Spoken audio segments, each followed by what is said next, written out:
Lucinda Creighton, you have 10 minutes. Thanks, Cahirlock. Will it be interrupted for leaders' questions, or? Okay, I'll gallop on. So thank you very much. I'm pleased to have an opportunity to speak on the finance bill, but I do have a sense that this is a little bit of a futile process. I think it's extremely disappointing that after 3.5 years, or more than 3.5 years, of the lifetime of this government, the promised changes to the budgetary process still have not been implemented. Changes which the Minister for Finance and pretty much everybody in the Fine Gael Parliamentary Party endorsed wholeheartedly. It was a key element of the pre-election platform, of the manifesto, I think, of both government parties. Yet we still have no transparency in the budgetary process. We all know that we will stand up, we will contribute as we did to the budget debate over the last few weeks. We will contribute again here in the finance bill, yet nothing will be taken on board, and the government will essentially do what it wants. And there is no accountability to this chamber. The open budgetary process that was promised has not been delivered, and yet another element of the so-called democratic revolution is absent. I want to reiterate what I said in the debate on the budget, and that is that I do welcome the fact that some individuals and some families will have slightly more money in their pockets at the end of the week, at the end of every week, due to the changes in taxation that have been introduced. But there are others, and Deputy Donnelly has already pointed this out, many of whom are in the lower end of the pay bracket, and particularly the self-employed, who once again have been targeted by the government as easy pickings. And that is unfortunate. It's also indefensible. As we witness the enormous achievement that is the Web Summit, and everybody is celebrating and giving plaudits to the organisers this week, there is something incredibly depressing, ironic, that today we are debating a bill which basically is telling every Irish tech entrepreneur to go off and start their business somewhere else. Not in this jurisdiction, not in Ireland, probably, preferably, go to London and do your business there, invest your money there. Even the founder of the Web Summit, Paddy Cosgrave, who must be given enormous credit, obviously, for what he has achieved, has said that he's thinking of taking the summit elsewhere. I think that would be a great shame and a great loss to the city.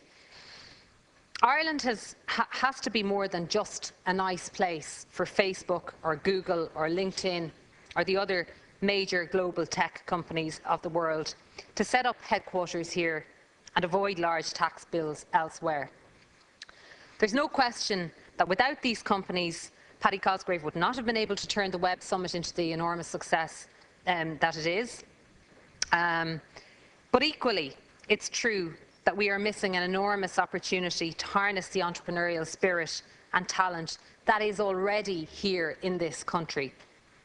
A self-employed person in Ireland who has started and built their own business and is and has created jobs is now paying 3% more of their income in tax than somebody employed in a multinational company on the same salary. This is just wrong. In 2011, the self-employed were obliged to pay a 10% rate of universal social charge, while their counterparts on exactly the same salary pay 7%, and that has increased to 11 and 8% respectively in the current budget.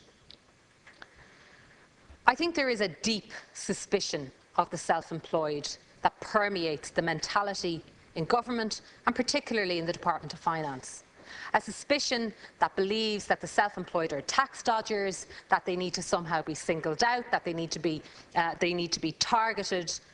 And this is entirely the wrong signal to send out to people who are working, generally speaking, night and day to make a success of their enterprise and to grow it and to offer job opportunities for others in our society and across our economy.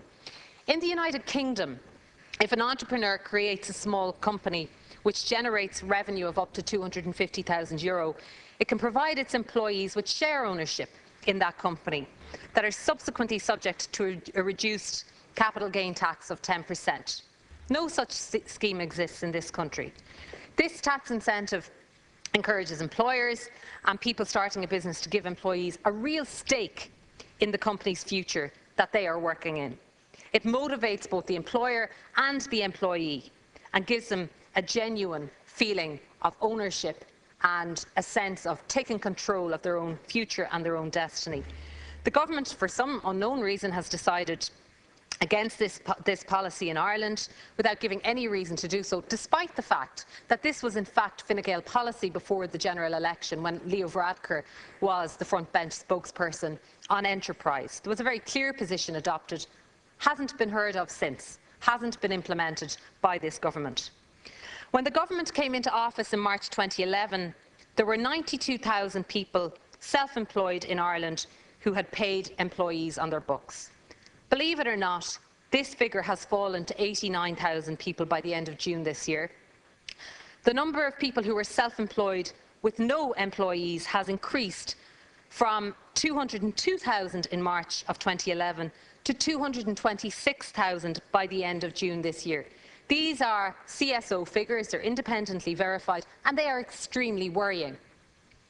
While general employment has grown in the meantime, self-employed small business people have not contributed to this job creation because the government has made it so expensive to do so. Similarly, even though almost 25,000 entrepreneurs have decided to go it alone and start up a business themselves, none of them have been in a position to take on other employees. So, Minister, Ireland may well be the best small country in the world to be a company, but it is most certainly not the best small country in the world to start and to grow, particularly to grow and upscale a business. Unless we change these fundamentals, once again our over-reliance on foreign direct investment will walk us back down the road of economic ruin that we have already experienced in this country. Nothing has changed. The same fundamentals, as Brian Cowan used to say, are in place. Nothing has changed in terms of the attitude of government, in terms of the priorities of government. It's still all about putting our eggs in one basket, FDI and the property sector. And we've already seen a 25% increase in house prices in Dublin in the last year. Good news for the banks, good news for the builders, arguably good news for the government, but not good news for our economy, for a sustainable economic vision for this country, not good news for our citizens. I'd also like to compare the treatment of the self-employed, who this budget has clearly targeted, with the way in which the property sector, particularly developers and our friends in the Construction Industry Federation, have been treated. By removing the 80% windfall tax on rezoned land, this government is once again creating a really toxic link between developers and the political process in this country. And it's wrong, and nobody in government, nobody on the government benches is even expressing the slightest degree of concern about this. During the good times of the last Fianna Fáil government, we know exactly what went on. We know the way in which huge pressure was applied to councillors to rezone land. Massive profits were made by flipping that land, rezoning from residential to commercial, or from agriculture to residential. Areas entirely inappropriate for development were rezoned on a haphazard basis, and we're doing the same thing again. We have no national spatial strategy, no national development plan of any meaningful worth, and yet we are going down the exact same road as we saw before. Lovely plan, Construction 2020, get everybody into a scramble to get on the property ladder, precisely what our friends in CIF want, and the government is obliging, promising to underwrite unsustainable bank loans for first-time buyers, pitch them all against each other, control the supply issue, and so on and so forth. No lateral thinking, nothing new, same old philosophy as led this country to economic ruin. So I can only sum up my feeling and my concerns about Budget 2015 as hugely disappointing. It's a missed opportunity. There are lots of measures that could have been introduced to support entrepreneurship, to support our domestic Indigenous economy, to tackle the major issues that exist in rural Ireland, where there's basically nothing happening in terms of growth of small and medium-sized businesses. and it is, again, a repeat of the mistakes that we saw in the period from approximately the year 2000 to 2010. So while I know we will stand up on this side of the House and highlight these issues and the government will ignore them, I sincerely hope that you do consider for next year bringing in the sort of budgetary process that was promised by both government parties before the last election, more transparency and more visionary thinking. Thank you very much. I ask the Deputy to move the adjournment of the debate.